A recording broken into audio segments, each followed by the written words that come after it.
નમસ્કાર વિદ્યાર્થી મિત્રો, મારી યુટ્યુબ ચેનલ ડીઆર શરમાં આપ સર્વે વિદ્યાર્થી મિત્રોનું હાર્દિક સ્વાગત છે। વિદ્યાર્થી મિત્રો, આપણે સૌ કોઈ જાણીએ છીએ કે જ્યારે આકૃતિ દોરવાનું થાય ત્યારે થોડીક મૂંઝવણ અનુભવતા હોઈએ છીએ, પણ આજે આપણે એ મૂંઝવણને દૂર કરીશું। જુદી જુદી આકૃતિઓ વિજ્ઞાન વિષયોમાં આવતી હોય છે, એમાંથી આજે ખાસ કરીને મનુષ્યનું શરીર જુદા જુદા તંત્રોથી બનેલું છે, જેમ કે પાચન તંત્ર, શ્વસન તંત્ર, ઉત્સર્જન તંત્ર।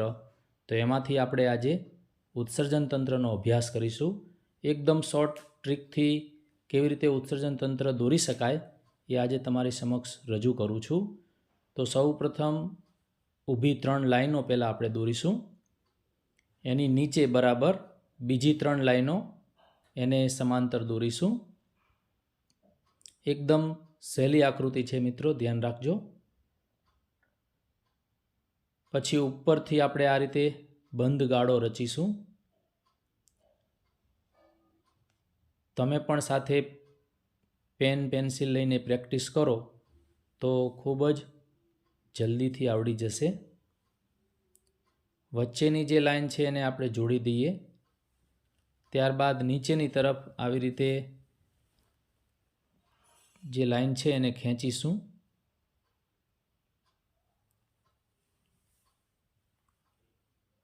હવે આપણે વચ્ચે એ શેપ બનાવીશું, એને પણ આપણે હવે નીચેથી બંધ કરી દઈશું। જો આવી રીતે એકદમ સહેલી આકૃતિ છે, તમે પણ સાથે પ્રેક્ટિસ કરશો એટલે ઝડપથી આવડી જશે।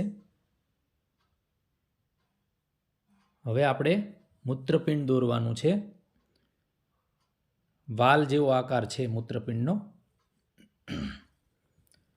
તો બંને સાઈડ એક એક મૂત્રપિંડ આપણે દોરીશું।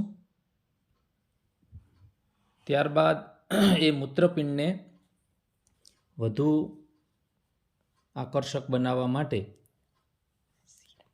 એની અંદર શીરાઓ દોરીશું। તો આવી રીતે જુદી જુદી અસંખ્ય શીરાઓ દોરી લઈએ, જેથી કરીને આપણી આકૃતિ છે એ થોડીક આકર્ષક લાગશે। ક્લિયર આટલું વિદ્યાર્થી મિત્રો? હવે આપણે જાણીએ છીએ તેમ દરેક મૂત્રપિંડમાંથી એક જોડ મૂત્રવાહિની નીકળતી હોય છે। તો આવી રીતે બંને મૂત્રપિંડમાંથી મૂત્રવાહિની એક નળી જેવી રચના દોરીશું।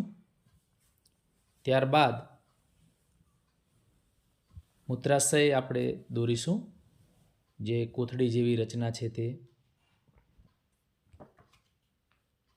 જો થઈ ગયું ને એકદમ સહેલું। હવે આપણે જે બોડીનો શેપ છે એ આવી રીતે ઊભો શેપ બતાવીશું।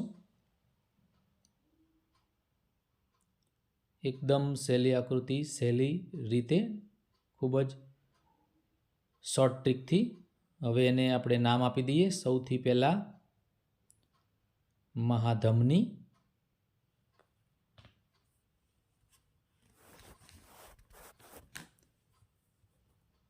મહાધમની, ત્યારબાદ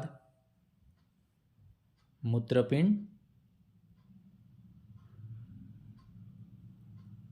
ત્યાર પછી મૂત્રવાહિની,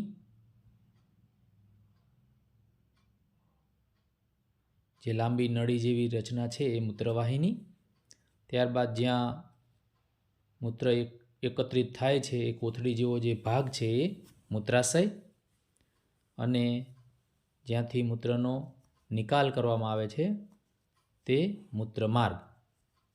તો વિદ્યાર્થી મિત્રો, આવી રીતની આપણી આજની માનવ ઉત્સર્જન તંત્રની આકૃતિ ખૂબ જ સહેલી રીતે તમે પ્રેક્ટિસ કરશો તો તમને જરૂર આવડી જશે।